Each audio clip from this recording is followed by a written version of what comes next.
For those who know me and/or my channel, you know I'm not usually one to jump on the bandwagon of current events just because they're trendy. I didn't start this channel to chase views, but to have meaningful, substantive conversations about topics I believe are important. However, in this particular instance, it so happens that a prescient event in nerd culture coincides with something I've wanted to do a video on almost from this channel's inception.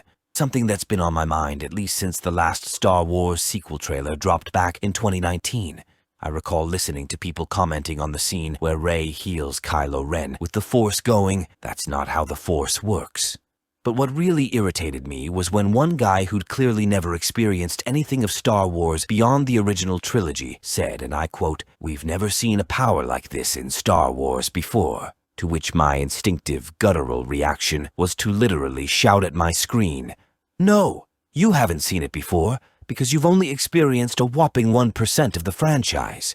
For people who don't understand what I'm on about, we absolutely have seen Force heal used in Star Wars before. Several distinct variants, in fact, some on the light side and some on the dark side. And we've also seen magic used prior to the Night Sisters, which aren't a Disney invention either, by the way.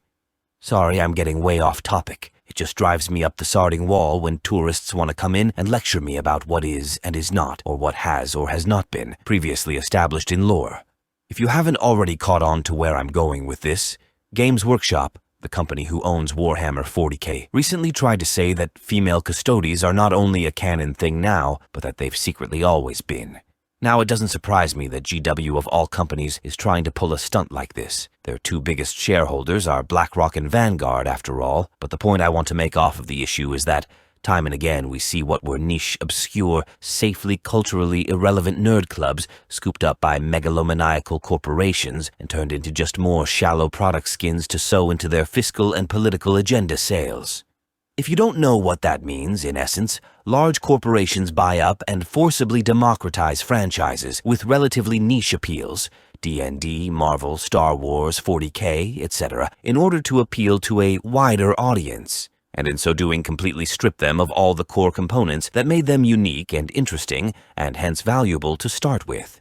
Whether the motivation behind such behavior is to maximize investor profit or to create a larger vehicle for their socio-political agendas or both is utterly immaterial to my point, which is that the word fan is bandied about far too liberally today. And so, it is my opinion that in order to safeguard the integrity of our fandoms, our pop culture, and our regular culture, we should employ a more Republican than Democratic mentality, by which I don't mean the Republican Party, but a republic as in the style of governance whereby control over the social franchise is restricted to those with a sizable, tangible stake in its continual well-being.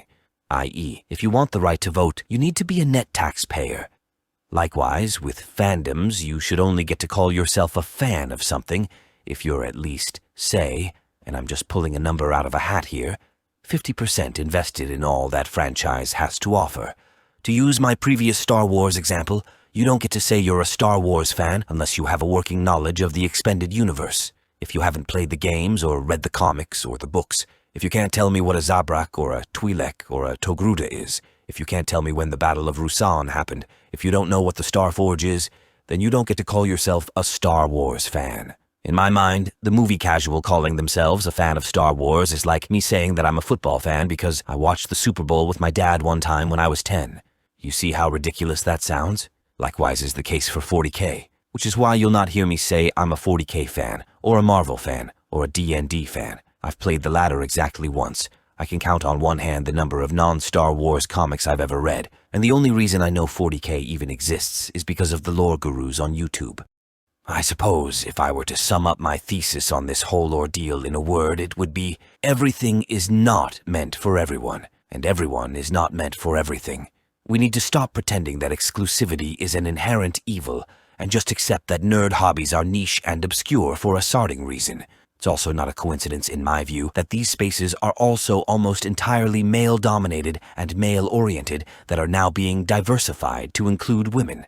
Which is not to say women can't like Star Wars or 40K. I've known plenty who do, several of whom I'm related to, but it just means that most don't for what are entirely predictable, largely biologically dimorphic reasons that are way too complicated for me to get into here and now. So I'll just add that to the docket for later. But for the present time, as I've already said what I meant to say, and because I am who I am, I'm going to round off this colorful installment by paraphrasing the founder of the Rule of Two Sith lineage, Darth Bane. To quote, "The Force is not fire, it is venom. If you pour it into too many cups, it becomes diluted to where it is but an irritant. But pour it back into a single vessel, and you will have the power to stop a great dragon's heart. So, in finale, build your garden walls high and thick, gentlemen. Seal and fortify them well, and don't be afraid to step on the necks of any snakes if and when they try to bite you. Until next time, stay safe, stay sane, and may the Force serve you. Atul yul okshiz muichutsil michich."